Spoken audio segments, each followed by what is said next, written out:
Hello everyone, welcome to Matic TV. We're back on the Sunday podcast, a week off for the craziness that was the Euros, but back to business. Football's back, United are back. Today we've seen our first glimpse of, well, what pre-season is going to bring, I think, for most of it, due to the Euros and the lack of rest that a lot of players have got from our first team squad. But it was good to see a few of the young kids today. Joining me, I've got my man Jamie at the top side, and Zeki's back with his new do. I'm loving it, mate. It's proper dude. That's a proper mank dude that as well. I'm loving it. How are we doing, boys? You loving the weather? Loving it. I can't escape from it in a minute. Good, man. Hey, we got to take what we can here, haven't we? We got to take what we can, boys, because apparently next weekend it's hammering it down again. So I know. Get out there, people, and enjoy what's no more service resumed then. Yeah, we're back to normal next week. The closer the season gets, I think the worse the weather is going to be. But yeah, you just love that. You just love that Manchester rain. Don't lie. You just love that Manchester rain. Oh, mate, totally. Guys, thanks for everyone joining us today. This is the only United YouTube channel now that isn't going to be pounding you with ads. I've just decided to strip it all back and just enjoy myself again. So, guys, do you want to like the video? Like it. I honestly couldn't give a toss. We're just talking real facts here, and I don't care. Yeah. I'm just happy that the season's coming back. Enjoy it with us, guys, and get your comments in as we go. Because, boys, United are back. First game back this season. Good little win today. A few players looking sharp from the younger side of things and the youth team. Said, mate, first one up though, goal scorer Chong. He's not even with us this season. He's already set for Birmingham. So yeah, I mean, can we look too much into it? I mean, we can't take much pre-season. For me, pre-season is pre-season. It's about getting fitness back, getting ready for the main day. And I think we'll see towards the end of these pre-season friendlies what we're going to be setting up like. But for everything going on, Said, mate, I mean, rumours are rife, a lot's going on. But what do you think of the game, first of all, today, mate? Did you catch any of it? Yeah, I caught it, mate, with about 10,000 streams. Bloody hell, man. I had one on Twitter, then I lost it. I had another one, I lost it. You know what I mean? I was all over the place, mate. But, you know, I think it was just good to see United play, really. You know what I mean? There was a lot of kids in there. You know, there was a lot of, players that I thought, that stood their ground, man. You know what I mean? There's a lot of players in there I thought stood their ground, especially Palestri. I think for me, a lot of people said to me is too basic and that, but I like his directness. And I think it's directness with a purpose, though. You know, I think sometimes you look at Dan James and you think, could he beat a man? Could he do more? And for me, Palestri skips past people. He wants to get fouled. He's always looking to get nipped past players. He's quick. I thought Hannibal looked great in that game as well, neat and tidy. I think Jesse Lingard, you know what I mean? He's kept himself in shape. Bloody hell, mate. He was running around. He could have played for another hour if he wanted to.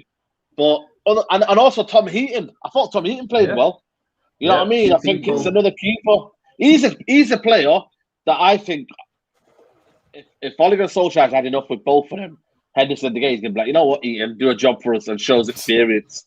And he might just go in there because I don't know if you seen his interview, but he looked like he wanted to be number one. And that's off to him. That's the mentality we need. That's the mentality we need, though. Yeah. Look at Lee Grant. I don't think he's bothered about where he is at the minute. He'll stick to where he is. Yeah. And then obviously you got Henderson and De Gea, and I think a bit of competition for them, just reminding them that number one spot's never confirmed. Exactly. And also everyone's position's not confirmed. I mean, Palestri at the end said something about are you looking to stay here? He goes, yeah, I want to fight for my place. I don't want to go on loan. You know, Jesse Lingard's been told to not, so a lot of these guys are thinking, hold on a minute, these guys didn't win anything last year. These guys they're not no one's literally pulled down a position apart from, you'd say, the big boys in terms of Maguire, Shaw, Bruno, maybe Pogba. But the rest of them, mate, you could say everyone's position's up for grab. Because Rashford's out. No one's confirmed their spot. No one's proven themselves fully. No. Like you say, apart from a few of the big players. So these young players, it's a brilliant opportunity for them to show, right, well, you can do it, but you've not won anything. So let me show what I can do. That's it. I mean, we'll touch on the goal. We are going to talk about the goalkeeping situation in the video, actually. But Zeki, first of all, mate, I mean, Said brought him up there, Palestre. He said he wants to stay and fight for his place, mate. I mean, Pre-season is for that, really, in a way. You have to really stand out in pre-season to warrant a place, especially if you're one of these players that's been to and back and fro on loan and so forth. But, I mean, he's talking the talk, mate, there. He's backing himself. And like you said, we want players who basically are coming here to play for Manchester United, not coming here to earn the last wage packet. And I think the ethos of this younger sort of scouting system of bringing players, finding the young talent before we miss out on them, this is sort of a good sign from it, because he's gone away on loan already, obviously, from when we bought him in. But he's now looking like, you know what, he says, I'm going to just chance my arm here and see what I can get from it. I mean, does he have a chance with everything that's going on right now? I mean, you've got Ahmad and Sancho to come back.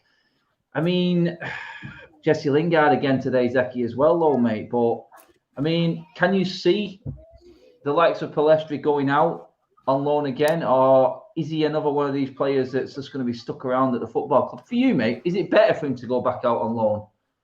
For him, yeah, if I was in his position, I'd want to go on loan, because no matter how much he proves himself, I just have a feeling that he won't get into our team. Good point.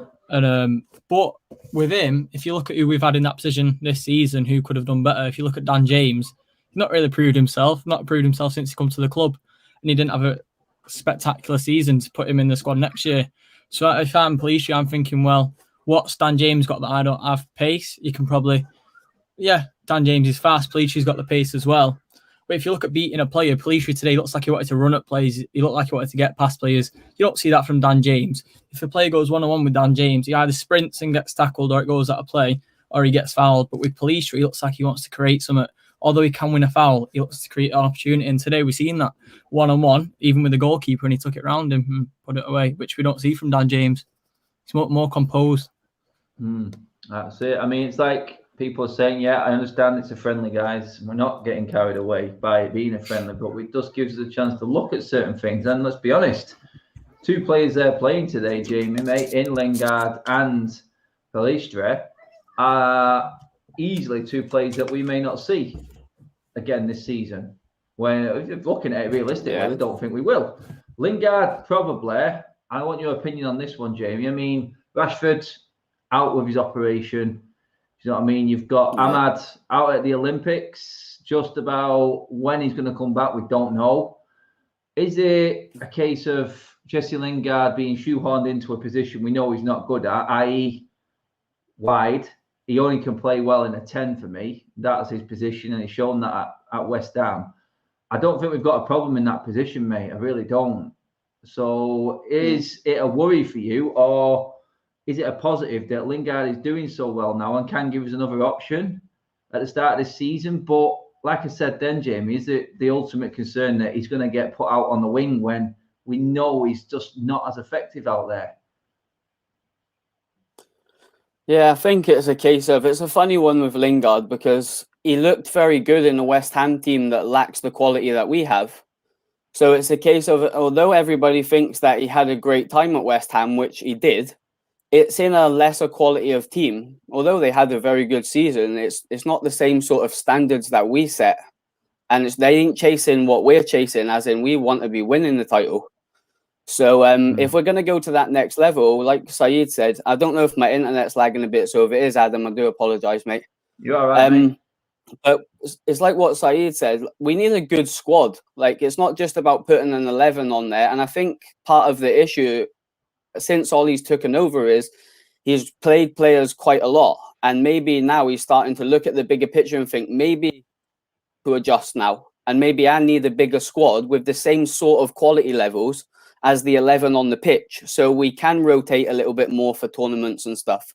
And if that's the route that he's going down, that's great. But I personally think with Lingard, the other side of the coin is how ambitious is he? Because if I was him, I would be looking at that, just missing out on that England squad and thinking, this is potentially maybe my last World Cup here. Like, do I want to be that guy that misses out again and never plays for England again at a major competition? So I think there's two sides to the coin with it. But on the flip side of that, Palestri is very young. I was the same as Saeed as well. I kind of tried to find streams today and was a little bit unsuccessful. So I caught bits of the game, not enough to warrant giving a full opinion on the whole game. But I seen the highlights. I was very impressed with Palestri. Hannibal, I thought Short used very well as well. But I really like Palestri, and I do think he is very direct, and you need different types of quality wingers. It's all well and good. We don't want the same type of player, and the reality of it is, if you look at it for what it is, you've got Greenwood, you've got Rashford, and now you're putting Sancho in. They're all very similar type players. They're very comfortable with beating players. They'll hold out wide. They'll more play to feet, whereas Palestri looks like he's a very direct winger that's an old school type winger that's going to get to the byline and whip a ball in. So we need a little bit of variation. So I hope he does stay and gives us an option. I really like Ahmad, like everybody does. But what's the situation with him? Are we going to look to loan him out? He's very inexperienced. Palestri's been playing football at Penarol first team, and he's went out on loan to Spain and played. Teams want him around Europe. I'm quite excited about him, I'll be honest. And on the flip side to that, again, before I stop talking, Chong's going to struggle at Man United because I just can't see where he's going to get in the team long term. He's got Birmingham, I think. He's gone Birmingham on loan. It's just 4 or 5 players in that position now ahead of him. It is. I mean, I'll come to you all now and I'll give you a player and I'll just want your opinion just looking at this forward line, because we have got an abundance of talent in this forward line and a lot of potential.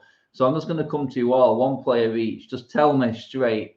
And guys in the comment, let me know as well. Loan or keeping the squad to learn. And you can use their age as well for this. Maybe if they're a bit younger, they've got a bit more time, they can stay around. But I'll come to you, Saeed, first, mate. Got an assist today.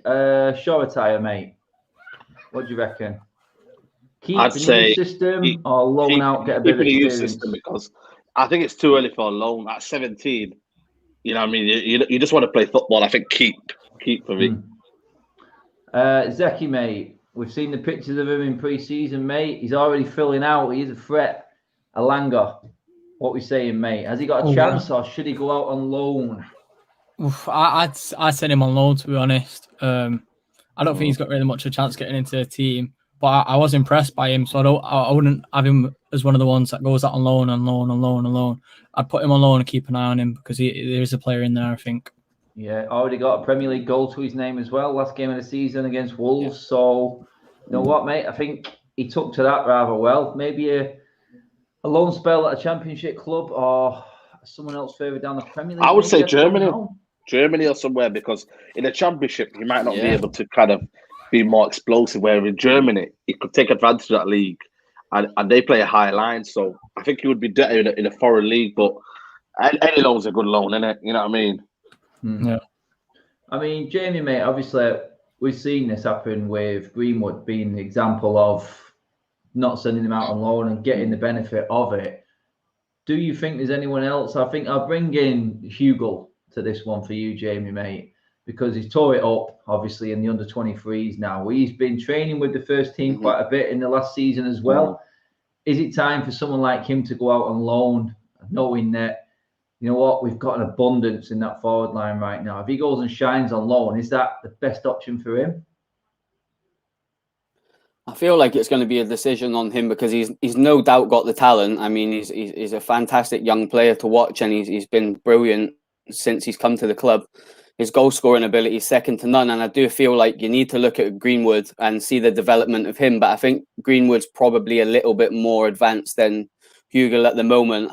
I would potentially look at maybe loaning him out. I feel like you've got to be careful with players' natural finishers, because we had one with James Wilson and he just prone to going out on loan, and he never really ever got that chance. And everyone thought he was labelled as one of the best finishers at the club.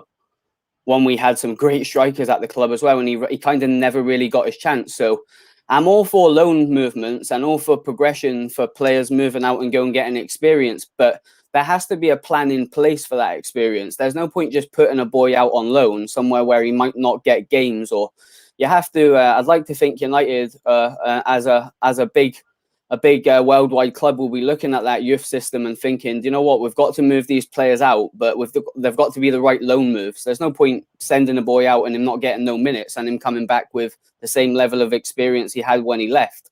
So I do think United will be more than capable of working out if it's a good move or not. But someone like a local team, maybe in the Championship, someone in Manchester, maybe a Blackburn, a Preston, someone like Blackpool just got promoted to the Premier League, maybe someone like to the Championship, someone like that. Where he's going to get minutes and he's going to be in a bit of a dogfight. So he's got a little bit of pressure on him, because it's all well and good going out on loan, but when you got that pressure of that Old Trafford crowd, you either make it or break as a young player. And I feel like self-development in the loan market could be very beneficial if it's used right. I mean, Said, mate, there, Raul, the super chat, cheers, Raul, mate. Palestra, would it be better him staying in the country, now learning the ways and the culture, rather than going on loans to a Spanish team, like Raul said there? The thing is with me, it's exposure. In Alaves, you know, it's one of them things where if he made it, if he has one goal, one assist, you know, the confidence boost at United is different. Old Trafford crowd, Stretford End, you know, you see it with Martial against Liverpool. It's everything. You know, you get that same feeling at Alaves. I don't think you do. And it's like, you know, even if you did it, I think everyone's perception would be, well, it's only Spanish league. Well, it's, you know, it's only, you know, it was against Deportivo or something like that. Whereas I think if you do it in the Premier League, you know, or in the Championship, it's you know, people can see it more.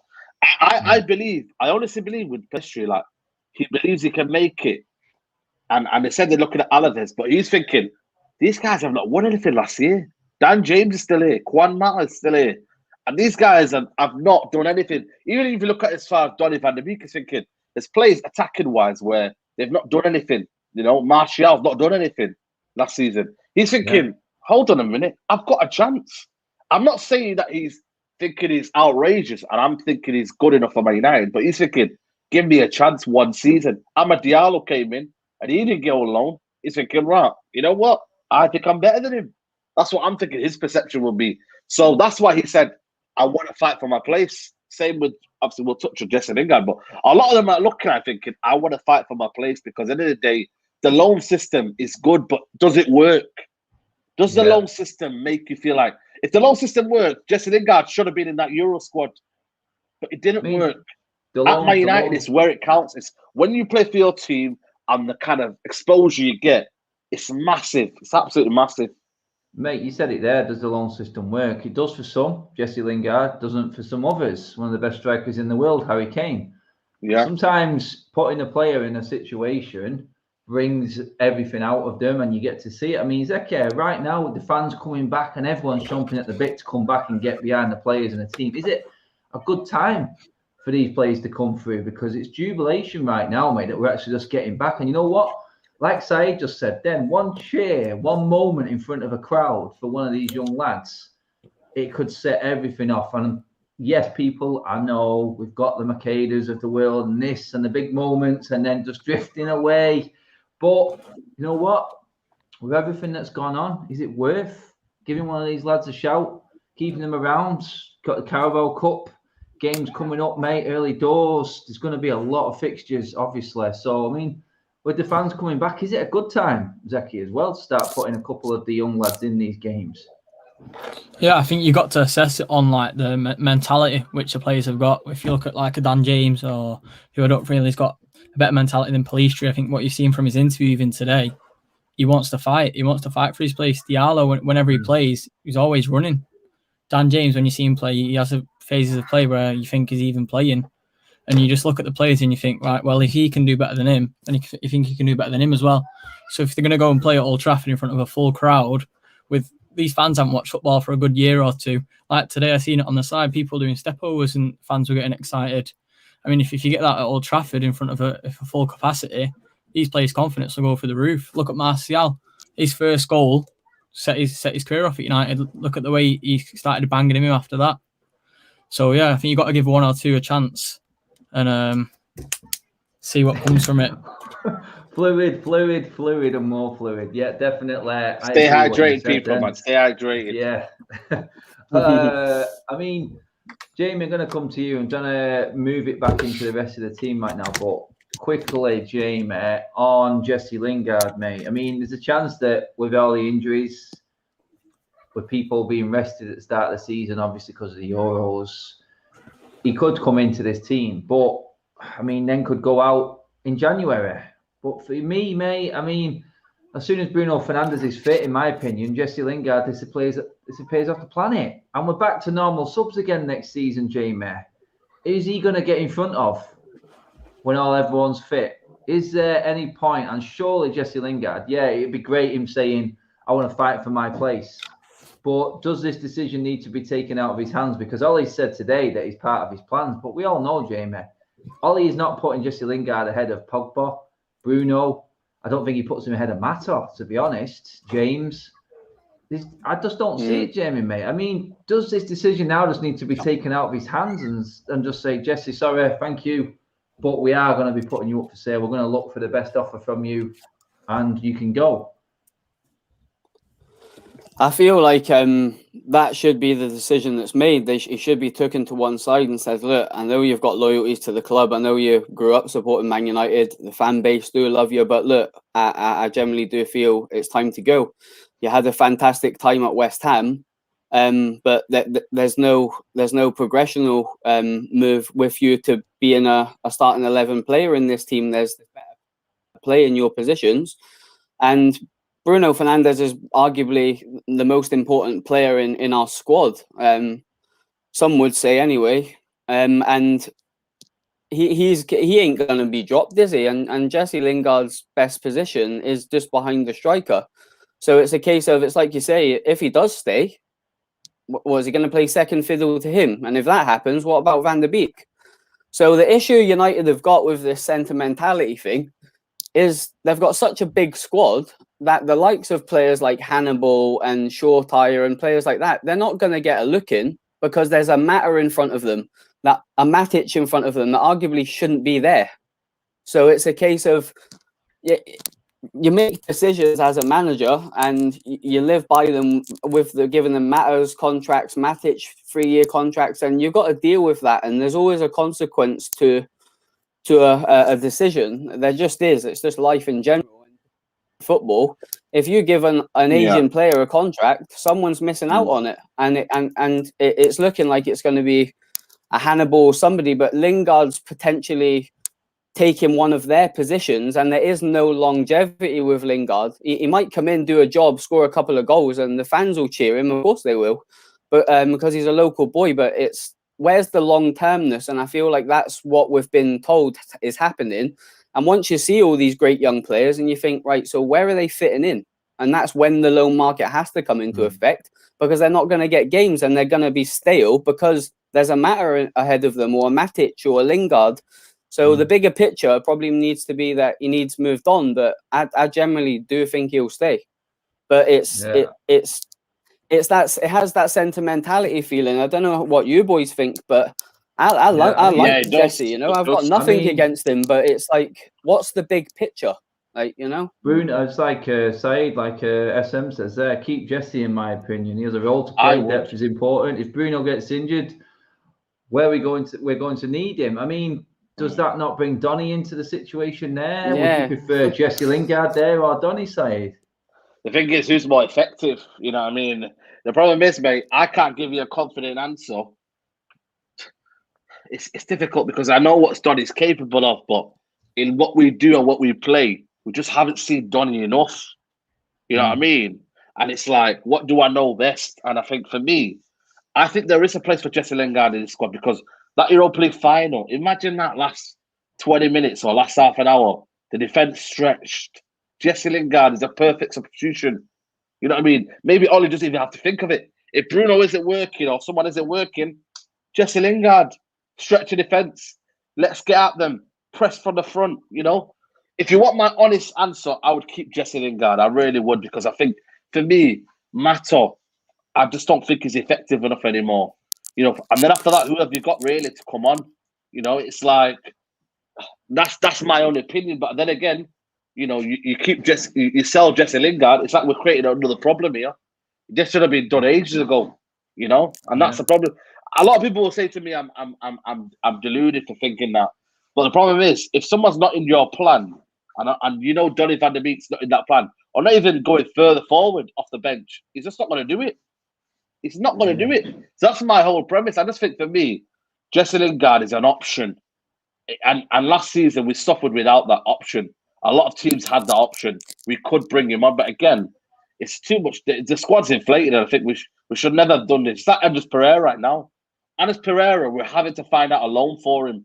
Because we as a football club, you know, like James said there, you know, we had this sentiment feeling. And, you know, and we gave him a contract. And now we have to find somewhere for him to go. But we have to find somewhere for Jesse Lingard to go. It's crazy. You know, another turn, Adam, as well on Lingard. What's your views on this, Saeed and you, Zeki, and Adam? Just a quick one. What if Jesse does stay around and he plays like 5 to 7 games at the start of the season, has a meh, and then it brings the whole he shouldn't be here, and then we start pointing, not necessarily me, but people start pointing to Ollie and saying, "Oh, he gets the big decisions wrong. He shouldn't be here," and that's another take. And I think that. I obviously hope it doesn't happen, but I mean, it could do. If he doesn't sort of hit the ground running after coming back, certain parts of the fan base going to be like, Ollie got it wrong. Well, I'll spin that there on the Ashland Super Chat there, Jamie. Actually, this is what Chelsea do. Send players out on loan with a guarantee of XYZ amount of minutes. Happened to Renato Sanchez at Fulham. He was terrible play. I mean, is it better that they go out on a permanent rather than the hope of coming back to United and having these pre-seasons that they do? And you look all right, like Pereira, we call it all day, pre-season Pirlo Pereira, whatever it is that people call him. You know what I mean? He comes back and has a great one, and then people are like, oh, maybe he's learned something while he's been away. Well, no, he's not. He's still crap. He's not going to be good enough for Manchester United. So I think sometimes, Jamie, it's down to the club and just say, look, we got it wrong. Let's take the loss and let's move on. You know what I mean? No gain, but at the end of the day, yes, Adam. Can I put not taking the place away from someone. Go on, Said. The problem is for us, though, do we know what first teamers are and what a squad is? That's the problem.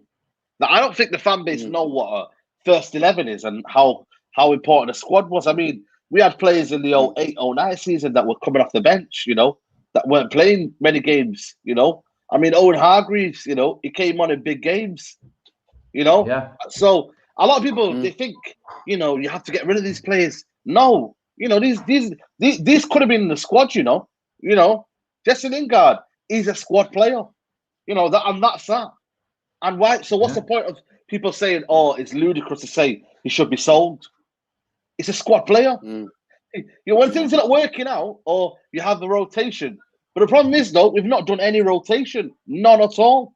And that's what people haven't seen. If we had seen good rotation, we'd have said Jesse Lingard was a good squad player. But we've not seen any rotation. And that's the problem. Yeah, I agree with that. This is it, Zeki, isn't it, mate? It's finding that balance from, is that player okay and accepting that he is going to be waiting for his opportunity? Or does Jesse Lingard see himself as a first-team player at Manchester United? If he does, then he's got a problem, in my opinion.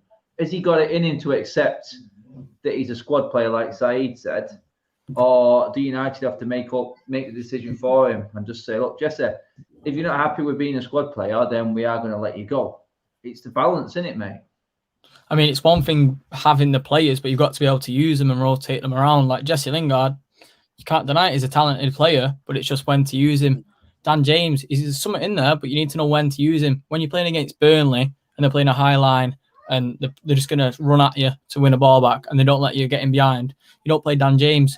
But when there's games, for example, look at City. Remember City away last year, Dan James, how effective he was. You use him in them type of games. So it's one thing having the players, but you got to know when to use them. And for me with Jesse, I'd definitely keep him, definitely. Because if you look at Bruno this season, he had phases where he went like, we were having 3 games a week, sometimes 4 games a week. And you're thinking, wow, how is he still playing? And if he gets a knock this season and you think, oh, but we've got another game 2 days later, we need him. That's when you throw Jesse in. That's when Lingard can play against your Newcastle, against your Burnley, against your Leeds, against all these new teams coming up. That's when you play your Lingard and you rest Bruno so you don't get a bigger injury. So I think if you use him right, then we can make the most out of Jesse Lingard and what he's got left of his career. Yeah, and absolutely. All of you's there without even realising does threw it all onto Ollie's shoulders, because that ultimately comes down to Solskjaer as the manager and picking up their moments, like Saeed said, from rotating the squad, like Zeki said there, in that moment when you realise that Bruno is probably a bit burnt out, 4 games in 2 weeks. Maybe it's a chance just to not play him when you're 4-0 up in a Europa League second leg. Do you know what I mean? It's that, I think, now he's down on Ole. And again, I'll reiterate it now. This is his do or die season for me. This is it. 3.5 years at the end of this one. And if nothing's changed, then you know what? Just coming up, if the summer goes the way it is, just under $500 million spent.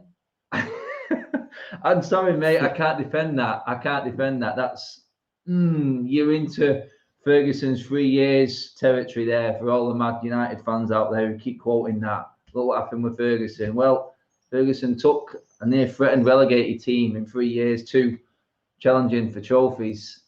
Ole has taken one of the best squads in the Premier League and had nearly $500 million spent on it, if the summer goes the way it is, obviously.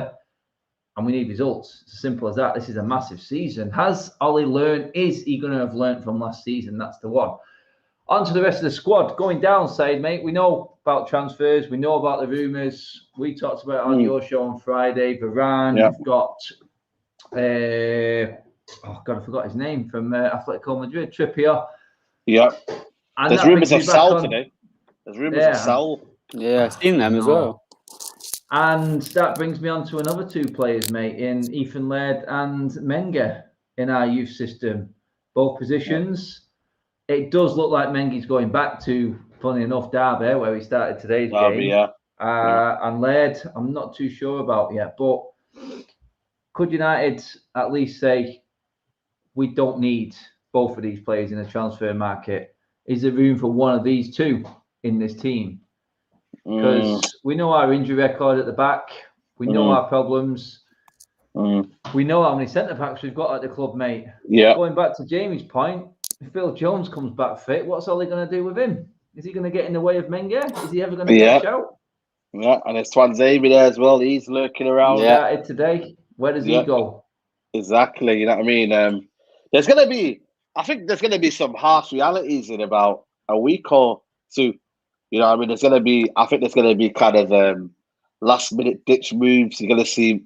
I've got strong feeling Bailly's going to leave if we go and get Varane. I think Lindelof will happily fight for his place and know that, you know, I can squad rotate and I think you never know Varane. Yeah, but I think Bailly will definitely cut. He'll be like, yep, see you later.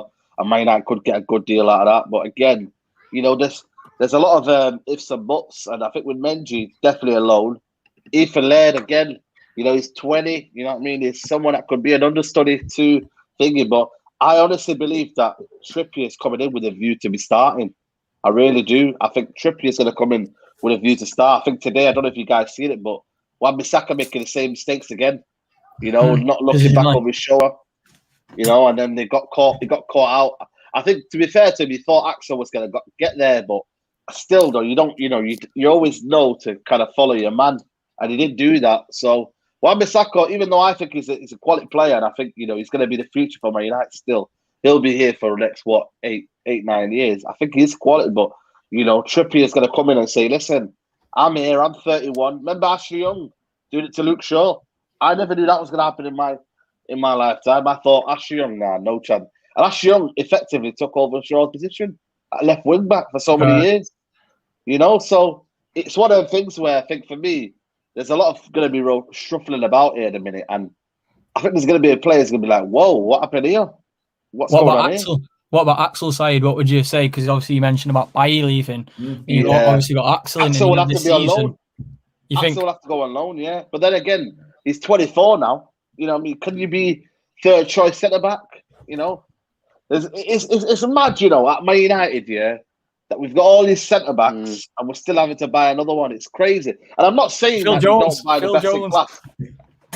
I'm not saying you don't buy the best in class, but it's like, I mean, you know, it just shows how bad Man United's recruitment has been. That we've got to the stage where we've got 4 and we need another one. Yeah, touch on what Saeed said. Then I'm going to spin it again, Jamie, on it there. Mad as an matter. How does it matter? Yeah. Jamie, mate, he says it there. If we lose the first game to Leeds, you know what's coming. It's that scary, knee-jerk Ollie reaction to what happens if it all goes Pete Tong and not sticking to his guns. Me and Said spoke about the Tottenham game, how he bottled the formation after he had his ass handed to him by Spurs, and then going uber safe. With that many players in the squad, is there a fear that Ollie just might start juggling it again? Because, like I said, mate, this is a massive season for him now, and he really cannot afford to be giving players time to come into form this season. I really don't think he's got the time. So, is there that ultimate fear as well with the fans and the fans being back in the stadium as well again on that one, Jamie, that we may see knee-jerk reactions again in terms of who actually does come in? And if players do have bad games, I think we're going to learn a lot from the deeper sort of more quality games in pre-season. I know we've not got a lot of them because of the Euros, and to see how he sets up against Leeds opening day. I know you boys will be there, you know. And there's rumours that he wants to go to a 4-3-3 next season and play that one defensive midfielder. So if that's the case, that's more of a progressional Man United style of football that he's trying to implement instead of them two holding midfielders. Which, if the rumours are to be true that we're very heavily in for Varane, he'll give us that option. We don't need Fred and McTominay sitting behind Rafa Varane, who, in my opinion, is probably the best or second best centre-back in the world behind Van Dijk, in my opinion. And Maguire was fantastic for England. Again, I think a lot of the fan base will shut up now with regards to if he's quality or not, because he is. There's just to play them two holding defenders, midfielders now. So it's a case of it's a massive season, and he's under the microscope big time. Everything he does, you've got some parts of the fan base that generally just don't want him. You've got fan base fans that are a little bit on the fence. I'm probably there. I'll be honest. That sometimes I'm not too sure whether he's going to be long term. But I'm definitely not Ollie out. But I'm kind of not Ollie in either. I'm a bit like, we'll see how things go, and I'm going to give him I'm going to go with him. He's my manager. Let's go. And then you've got the Ollie inners that it doesn't matter if he gets it wrong on a match day and we drop points to Burnley at home. He's their man. But it's the hardest job in football at the moment, I feel, and he's got to be brave in his decisions and stick to his morals. And if he goes out there and sticks to his morals and be consistent with his decision making, I'll be the first one to come on the likes of your platform, Adam, and say, you know what, got his way of doing things. He's not making rational decisions and flinging his toys out the pram and changing things dramatically. You can see what he's trying to do. He's got a blueprint of how he wants to go forward, and then I'll back that, because that's a manager for me. You've got your way of thinking, your style of play, and you go with it. If you start changing formations and putting players out of positions and stuff like that, that's when I'll probably be like, whoa, what's going on here, sort of thing. But I do feel for him. He's under a lot of pressure, and it is such a massive season. I know you've said it a few times, Adam, and it is going to be hard. We want to win as a fan base, you know. We don't want to be going to Old Trafford and seeing the lads grind out a 1-0 against Norwich. We want to be entertained. It's the Man United way. And I feel like he's just got to stick to his guns and go with it. And if he loses his job sticking to his guns, I'd be the first one to say, do you know what? Yeah, he might have lost his job, but fair play to him. He stuck to what he believed in. Yeah, I mean, I guarantee all them people you were talking about there, Jamie, it doesn't matter what Ollie's done, he's my man. They're the people who made a tweet about 2 years ago and can't go back on it, because keeping face on Twitter is more important than actually being a United fan and saying it as it is. Yeah, that's who them people are. That's who they are, mate. But I mean, before we go on to the next part, defensively, Zeki, if Varane comes into this team, who are your 4 defenders, mate? Give me 4 centre backs. The rest have to go. Obviously got Maguire, Varane, Phil Jones. I'm joking, not Phil Jones. Maguire, Varane. And then it's a tough one, you know, because I do like Bailly, but I don't think he'll stay. I don't think he would want to stay. Like we've seen it this year, he wanted more game time. I can't see Lindelof going, so he takes the 3rd one. And I would see Bailly going into Anzebe taking a 4th spot. Yeah, Jamie, what are yours, mate? Yeah, same. I'd go if we get him and Maguire partnership going forward. Lindelof's more than capable of coming in for games and rotational of the squad, and I would like to see Tuanzebe as well. I think there's a player in there. I can't get out of my head that PSG performance, and I think there's definitely a player there. Said, mate, what you saying, pal? Who's your 4, mate? It's a difficult one to say, really. Bailly, Tough. injury prone. Jones as it is. And who else is there? Well, you've got Axel, Bailly, Lindelof, Yeah. Jones, mate. Yeah, and then obviously, yeah, exactly. And then Lindelof for me would go as well because it's just. Then again, do you need to keep Lindelof for the sake of the squad? So yeah, and then you got Tuanzebe who definitely needs a loan. Absolutely, categorically, man, needs a loan, man. Because for me, he's just he's at that standpoint where he's been a Louis van Gaal years. Can people believe that? I've seen this the other day. Rio Ferdinand was talking about him, saying that he played with him. Rio Ferdinand played with Tuanzebe. That's how long he's been in the team. Yeah, I mean, Louis van Gaal was when he came out, didn't he? And he kind of played him, and then Mourinho tried to introduce him more, but he just needs game time, man. You know what I mean? But again, I think I don't think he's got the principles to win a title, to win trophies. That's the problem. Ollie now, that's why he's gone for the checkbook and said, you know what, I need people that are winners, and that's what he's doing now. He's getting people in that can come in and get that mentality over it because some of them just don't have it, And it's crazy because in his eyes, he was playing Lindelof over Bailly, who I thought Bailly was better, but then he chose him, and then all of a sudden he stole Lindelof. See you later, mate. We're going by Varane. I mean, how does that work out? It's crazy, isn't it, when you think of it? Like, it's mad. This is it, mate. I know you'd think he had a plan in his head. You'd think that he had a plan in his head that if he's not playing Bailly, then he's obviously got a long-term commitment to Lindelof, and then now we've turned back on his opinion and he's gone back to sign another centre-back. Yeah, it's mad. So Keane's having your Keno's on it. He's on it. Getting it tonight. He's on it. Right, guys, here we go. This is going to be something that hasn't been tackled all summer yet, and there's going to come a point before the start of the season where a decision needs making. Apparently, David De Gea now is rushing back from his holiday just to make sure he is in Ollie's mind or thought process going forward. We have got. I've never understood this goalkeeping situation while Ollie's been at the football club. Even the managers before him, and we didn't like them. We did not like them, but it was quite straightforward. There was a 1 and a 2. Now we've got a 5 and a 6, it seems, at this football club. And Heaton came in today, Syed, you touched on it at the start of the show, mate. At the top of the show, you said it. Heaton's there, and he's talking and playing like he ain't come here to sit on the bench and earn a wage and retire. No. He's come to play for the club he started his football career at. Come through that United youth. And for me, now we've got 2 of them, in him and Henderson. And then you've got the fans' favourite, David De Gea. Yeah. I mean, where do we go with this, mate, right now? Because I'm looking at it going, we've got how long till the start of the season, mate? Less than 4 weeks. And we still don't know who's starting in goal. So we haven't got our partnership in defence sorted yet. We don't know who's starting in goal yet. Mate, I'm thinking the next 2 weeks, a decision's got to be made here, surely.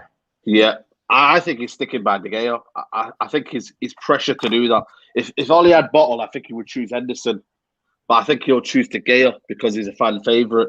And I think, I've always said it for me. I've not got no dispute with Henderson, but I think for me, if the sooner we make a choice, the sooner the better. And that means that David De Gea has to be sold because you can't have 2 players of that quality on the bench, especially one that's on 350 grand a week or even more. I don't know how much he's on, but David De Gea has to be number 1 or nothing, and that's what he's looking for anyway. He's had a bad Euros. He's not even been in the Euro squad. He's been displaced by Simon. I think Henderson for me, I have my doubts. I have my doubts about in terms of big games. He's made a couple of mistakes in terms, especially against Liverpool. I think for me, even though to be fair, he kept us in it with a few saves. I just think for me, can he do it on the big stage when there's a crowd behind you? But then it's like De Gea. Have we seen the best of De Gea? Can he improve even more? Is the hunger there anymore? But we're stuck in a rock with the game. We should never have given him that contract. If I'm being honest with you, that bumper contract. You know what I mean? Yeah. But again, Man United have done that, and they now have to pay for their mistakes. So in reality, as fans, maybe we don't complain. Maybe we just say, well, Man United, you deserve this because you've given him a contract on that level. And then you've gone and said, you know what? We need another second goalkeeper on 120 grand a week when you had a perfect guy in Romero who was willing to be that number 2. And he said, I'm not going to create a fuss here. And then you alienated him out, and then you've left and released him without even saying bye-bye or whatnot. And that's that. And I just think for me, he's going to pick the game because at the end of the day, he knows Henderson comes in there, makes a few mistakes. The fans will be on him and be like, yes, the Gea in right now. And and Ole Gunnar Solskjaer doesn't want the fans to kind of say anything bad. You know, there's certain things that the fans will say, all right, cool, this play is not happening. We're not getting the results. But if you're not doing simple things of playing your best keeper, then that's a whole other thing, isn't it? Because that's what we pride ourselves on. Schmeichel, Van der Sar. We've always had good keepers throughout the years of winning stuff. It's essential, man. We need to get it sorted because I just think for me, Heaton looks like he wants to come in and play. I mean, I don't know if you see the guy's interview. He was like, well, I know these guys are the number 2, 1 and 2, but, you know, I'm not going to ruffle the feathers, but at the same time, I'm coming here to play. I'm coming here to get, you know, to show what I'm capable of. Pretty much contradicting what he said then, because he's here to ruffle feathers and fight for that well, there spot. You go. That's what it is. I love that. This is what I love. This is why I love Henderson, for the way he is. I'm just going to touch on this before I get Zeki's and Jamie's point on it. Everyone knows where I stand with this. And I got into a little bit of a Twitter conversation with a few people on this as well. People saying that Henderson is nowhere near as good as De Gea. Let's look at the stages of their careers, people. And let's not look at the AC Milan and Liverpool game alone for Dean Henderson. Let's maybe have a look at the Tottenham game. Let's maybe have a look at the City game, the commanding nature of what he is. And people will say this to me, look how bad he was at Liverpool. I said, yeah, not great, made mistakes, but I guarantee you can coach the mistakes. I also guarantee you will not be able to put any more bottle or fight into David De Gea for losing us them points against Everton, for bottling it against Kluivert in the Champions League, absolutely shitting his pants and not putting his body on the line. You won't be able to coach that into him. So for all these fans to come out and say that Henderson isn't anywhere near David De Gea's level, well, no, because he's got nearly a decade on him. So let's not forget. And let's also not forget what David De Gea came into and how bad he was at first. He came into a team with Vidic and Rio Ferdinand, and he was still shaky. Yeah, it took him 2 years to get settled. So for you to write Henderson off just like that, it's a bit silly, in my opinion. And yeah, he may not be as good as David De Gea or not turn out to be, but does the kid not deserve a chance? That's all I'll say. And if we start with De Gea this season, no problem. I ain't got an issue with De Gea.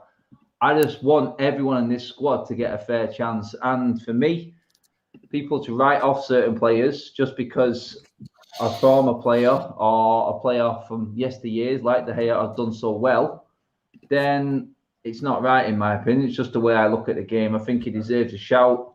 And I think De Gea will not put his body on the line. I don't know how many times he's lost the ball in the air. How a goalkeeper at 6'4" can lose a battle in the air, it baffles me completely. I've nearly been cleaned out and sparkled out playing at centre-back by goalkeepers who are 2 foot smaller than me. Do you know what I mean? How De Gea gets beat in the air when he's got 6'4" on him and an outstretched arm is beyond me. And that does my head in. And that's the centre-back talking. It's probably why, guys. But, Zeki, how do you see it? How do you see it, mate? What's happening, mate? I've not spoken to you about the goalkeeping situation. You're a forward, mate. Who'd you rather be running in on goal at? Or is a 50-50 coming at you? You've got to get there. You see Henderson running at you. You see De Gea running at you. Which one would you prefer as a forward, mate? Easy. I'd rather De Gea running at me, but I suppose in the game you're not always going to have those situations. I think both of them they've got the negatives. Both have got the positives. I think what worried me a bit is that Dean Henderson, I think this injury was a bit of a statement thing. I think really if he would have been picked for England, he would have played. And I think it kind of put me down a bit seeing that he's picked Pickford over Henderson. And is that showing that we've not even got England's number one keeper, never mind United's number one keeper in that. And I think we'd really regret it if we sold De Gea. I think there is definitely still a shot stopper, someone who's brilliantly, like his reflexes. Some of the saves De Gea pulls off are the best saves we've ever seen in football. I mean, look back at some of the games he's had that he saved us in. Look at Arsenal at the Emirates. That game. Remember how many saves? He could have saved the Titanic on that day. He's incredible at times, and I think if we sold him, we'd really regret it. But we have seen stuff from Henderson this season. Tottenham obviously created the goal at City with Luke Shaw's goal, and he's got leadership abilities that De Gea doesn't have. I think it's such a hard decision, but the quicker we make the decision, the more professional we look. And I think Tom Heaton himself knows that someone's going to have to go, because he's saying, I'm challenging, because he knows that if Henderson stays in net, De Gea's gone, or if De Gea goes in net, Henderson's gone. So he knows, well, he's just made himself number 2 goalkeeper. He signed up for number 3, and he's looking at a promotion straight away. So he knows himself that he's got to prove himself, because he's going to be number 2 sooner or later. So yeah, so it's a hard one. I stick with De Gea personally. I think he's brilliant. But then again, we're losing out on a good goalkeeper with Dean Henderson. De Gea now, what is he? 30, right? De Gea.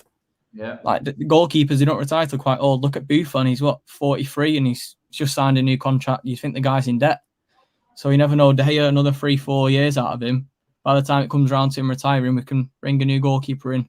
I think fans saying, oh, if we let go of Henderson, who's going to replace De Gea? We've still got 4 or 5 years. Another goalkeeper can come up by then, or we can sign a new goalkeeper. I don't think it's too much of a big deal to let him go.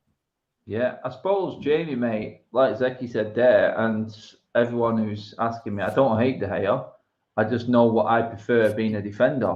And it, for me, isn't about how good a goalkeeper is. It's about how good a keeper and his centre-backs are and how good the combination is. That's just how I look at it. It's not, I don't hate anyone.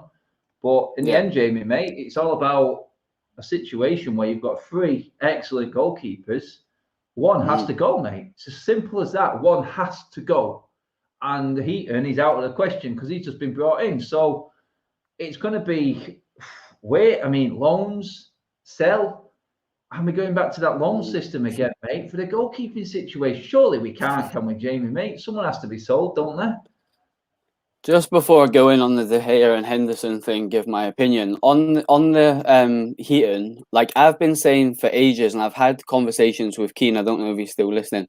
That I don't feel like United are smart enough in the pre-contract like free agent players, because I always feel like you can target a half decent goalkeeper from a lower league club that can come in and do a job.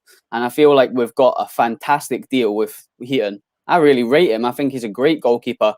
And he's definitely going to blow some smoke to a certain extent because he believes in his ability. You say about I heard his interview today. He believes that he can come here and he's not just here to get a wage packet, which that as a fan, that's what you want to hear. So I feel like for the first time in a long time, United have used the free agent as very well. And I hope that they do go down that route in the future, because you look at some of the deals across Europe that players have been free agents. I mean, look at PSG's transfers in. I feel like that's a route we can go down. But anyway, that's just a bit off topic, but I haven't had the chance to speak to you about the Heaton deal, Adam. In my opinion on the De Gea and Henderson, I'm going to say it straight out, I would go with Henderson, because I think he's got that ignorance of a Manchester United goalkeeper. He comes out to Old Trafford. He ain't going to be fazed by the crowd. He sticks his chest out and he believes in his ability 200%. And yeah, he's made mistakes. Yeah, it was a bit worrying, the goalkeeping position when Salah scored. Yeah, I was like a bit shocked by that, I'll be honest. But I feel like I don't want to say it's that sentimentality thing again with De Gea, because he's world class and he's been absolutely phenomenal. But there always comes a point where someone's going to be knocking at the door. And I feel like you don't give Henderson 100 grand and bring him back off of 2 loan spells to Sheffield United and say, right, now I want you to fight for it. And he went with him during the majority of the season. So why is he going to change his mind? I don't think he's done anything to not warrant him giving him a chance. But the one thing I will say, and Zeki clicked on it a minute ago with the whole Pickford thing, I'm not going to go into the England side of things because this is not what we're talking about, but it's just got relevance because he keeps going with Pickford I think Henderson's a better goalkeeper than Pickford, but Pickford in that England jersey is a completely different animal with his confidence. And Gareth Southgate looks at him and thinks, you know what? He ain't done anything for me not to trust him. And I feel like De Gea might come back into the equation, because if managers are seeing ability from a player and they're getting a certain type of performance from them, managers are creatures of habits. I'm an assistant manager, and if I'm asked to pick a lineup, I'll pick the boy that gave me a 10 out of 10 last week, even if I usually start. You know, so it's a case of, I feel like De Gea does have a chance of being the number one, but if it was my decision, it would be Henderson, purely for the fact of he's got more longevity and he's got the ignorance to wear the jersey and not be fazed by the pressure that comes with being Man United's number one. And I think he's better on the ball as well, to be honest with you. And he commands the back four a lot more than De Gea. De Gea ain't the most vocal goalkeeper, and I don't think he's great with his feet. And football is changing to a more sweeper, keeper, goalkeeper. And I feel like Henderson can be developed, like what you said. We can get him in training and turn him into what we want him to be for the next 5 to 10 years. That's it. I mean, all points made very well, guys. I must admit, there's a fight and a point on all goalkeepers, to be honest. You know what? If Tom Heaton started the season, I probably wouldn't have a problem.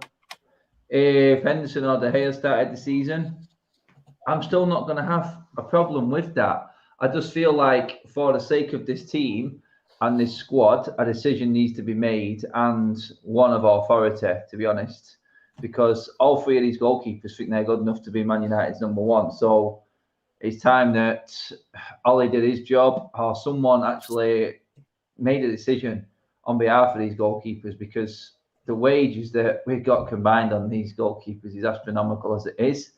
Surely someone upstairs has to be saying to the manager and the coaching staff, guys, how many do you need? How many do you need? Yeah. I think Heaton was brought in on lower wage because one of these other two has to be gone. Surely. I've got, as a business decision, I think that must be where they're thinking. I can't see it any other way. I don't know what you guys think. Yeah, that's true. That's true. I just think there's no logic behind it. I really do. I just don't know what's going on.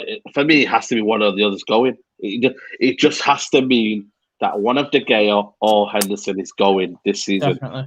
And I just think there's a weird feeling that Henderson will go out alone, which is just crazy. You know, you bought him, you put him on that wage, and you put him out alone again. I just think, honestly, that's going to happen again. Honestly, there's no point in going out on loan, because he isn't going to come back and play for his football team if he goes out on loan now. No, he isn't. I think the decision that happens this summer means that the other is never going to be Manchester United number one. Definitely. I think that is where we're at, innit? I think as well, you've got to consider if it does go wrong, let's say we choose De Gea over Henderson and we're seeing the same mistakes week in, week out from De Gea. I think what we've seen is it's not too hard to find a goalkeeper nowadays. I know it's for Man United, we need the best. And we can't just think, oh, we'll just get a new goalkeeper next summer. We already need the best one. Look at Chelsea. They got a goalkeeper in Mendy, who, I'll be honest, I didn't hear of Mendy before Chelsea. And look at City as well. Ederson, not really heard much of him. Alisson at Liverpool, arguably one of the best keepers in the world. I knew he was at Roma, wasn't he? But I didn't know he was that good. So I think you've got to think, if we do make a decision and it goes wrong, it's not too hard to find a world-class goalkeeper out there at the minute. There is quite a few that if with the scouting team United have got and the history we've got of picking up good talents, it's not too big of a decision if we were to make it wrong. On that note as well, to all the people who don't think Henderson is good enough for the mistakes he made in them games that we mentioned, Liverpool would have finished above us in the league this season, guys, if it weren't for Alisson. Just saying. Leicester, City, come on, guys. Even the best keepers make mistakes. It's about what they do over a season. And until Henderson plays a season, you ain't going to know, and you ain't got any right to even say that he is as good as De Gea or as bad as De Gea. It's as simple as that, because he hasn't had a full chance. And we can say that not just about the keepers, a lot of players in this United team. Donny, Telles, I know Telles is up against it, I'll be honest, but Donny van de Beek, Telles, you know what I mean?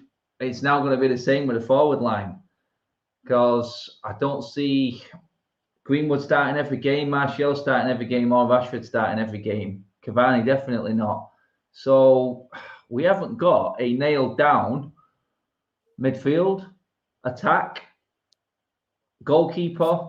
I think the defense is the only thing that every United fan could say, I know who's going to play. Every other aspect of our team setup, I couldn't tell you. It could be anything. It really could. Whereas you ask City, Liverpool, Chelsea, all the other top teams in Europe, put your best team out, I think you guarantee who would be playing. This is after 3 years of Ollie as well. Yeah. That's why, for me, that's why I'm just thinking this is after 3 argument years. comes in, mate, doesn't it? Yeah, I understand that. I really do. You know what I mean? I couldn't tell you who Ollie was going to pick. I know who I would pick. We all know who we would pick. But I think everyone looking at their managers at them other teams, even if they didn't agree, they would know who their manager would pick. I couldn't tell you who Ollie would go with. I really couldn't. And everyone says he has his favourites, but honestly, the amount of times that team changes, it's scary. It really is. But we will see. We will see. We've gone over an hour. How the hell we've done an hour already, guys? I do not know. But we are going to wrap up. We're going to wrap up the show. It's fun, isn't it, when we've got football to talk about, real football. Real Euros football. are gone, guys. The football's coming back. The countdown's on. It is less than 4 weeks till the start of the season, and this ugly mug turns 40. So yes, it's getting closer. TikTok people, the countdown is on. Who we're going to have in our team, we don't know, but I'll be back sometime in the week as well. Stay tuned to the channel and the updates on the posts and everything like that. I will keep you informed on what is going on with the channel. Like I said, guys, no more ads, nothing like that now. It's just a fun channel. Get involved, leave your comments, let me know what you think. Drop your comments below when this video goes up on YouTube as well. Hit that subscribe button if you fancy watching some more fun content and real content. We're all sweating our asses off here talking United. And all the boys are going to do right after this is go and jump in the shower. Man. For now, cheers everyone. Saeed's been feeling it, man. All super chats, everything. We're baking, guys. We're gonna go get a cold one. I'm telling you now. But we will see you in the week as always, people. Stay tuned. We're out of here. Bye-bye.